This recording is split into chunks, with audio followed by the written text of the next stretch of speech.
Hello everyone. This week's parsha is Parshat Vaera.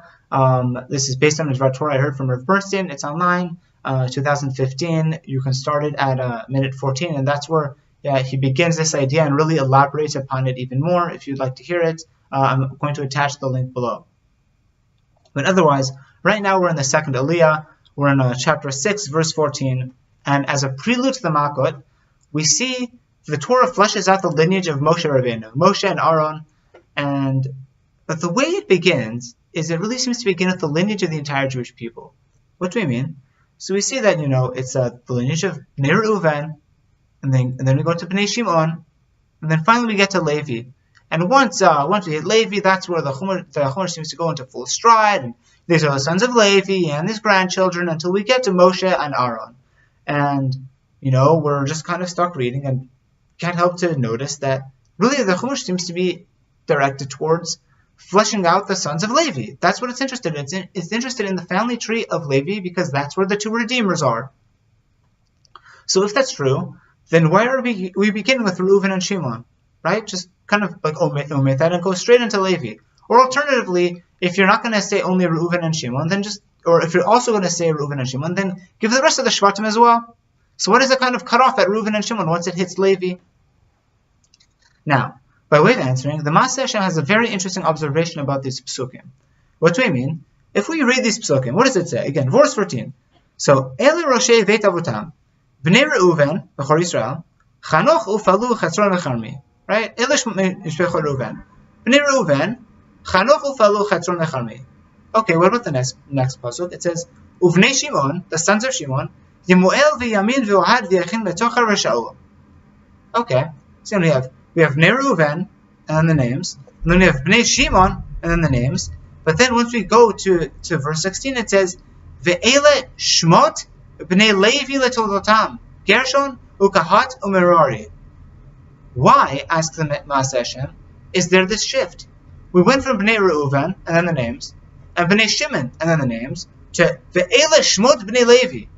The psukim earlier didn't feel the need to introduce this. The names of the sons of Reuven are. It just says these are the sons of Reuven, and then it gives us the names. Why do we need this introduction in verse 16? These are the names of Bnei Levi Letoldotam. What's behind this difference? That's the question we want to know.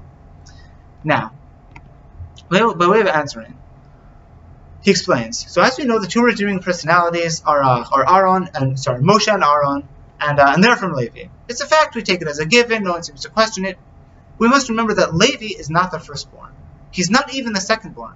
Now, we might think that, intuition would lead us to think that really, the Redeemers should come from the firstborn. And they didn't.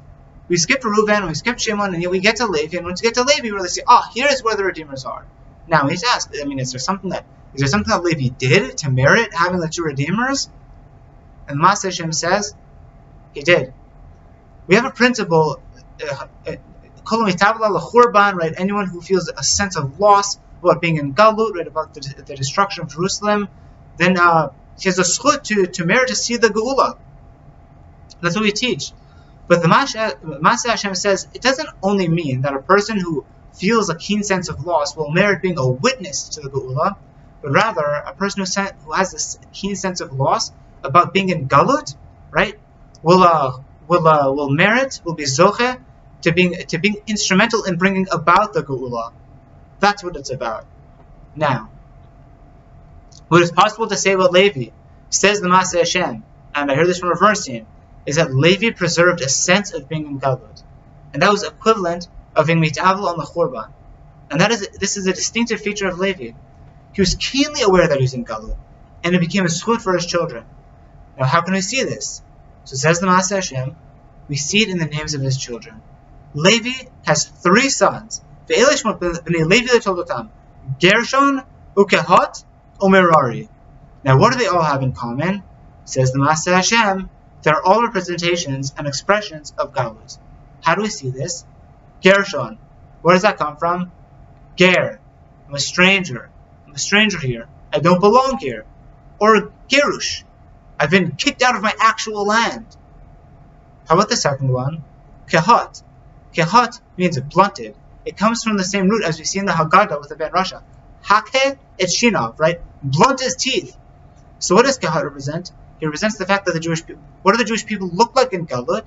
They look like they've been blunted.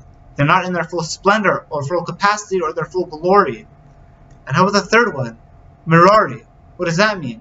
Mirari comes from Mar. Mar means bitter. Now, if we take note of the names of Levi's children, they carry with them an ongoing awareness that we are not in the state we should be in. We are Gerim. It's Kehat. This is a blunt situation. We've been blunted. This is bitter for us. It's Mar. And preserving an awareness like that, Levi was Zocha, that would be his descendants in getting the Jewish people out of there. And that's what the Pasuk is highlighting, as it goes through Reuven and Shimon. But it's from neither. Why not? Because these are Bnei Reuven, these are Bnei Shimon, and that's that. When it comes to Levi, it does not say these are Bnei Levi, rather, because it wants to tell us that there's something unique about Levi. What's the difference between this Shevet and the others? So, says the Master Hashem, we look at verse 16, Ve'ele Shmot Bnei Levi. These are the names of the sons of Levi, Leitolatam, Gershon Ukahatam Merari. These are the people who are worthy to beget the Goalim. And with that we'll end. Shabbat Shalom, and we'll see you next week.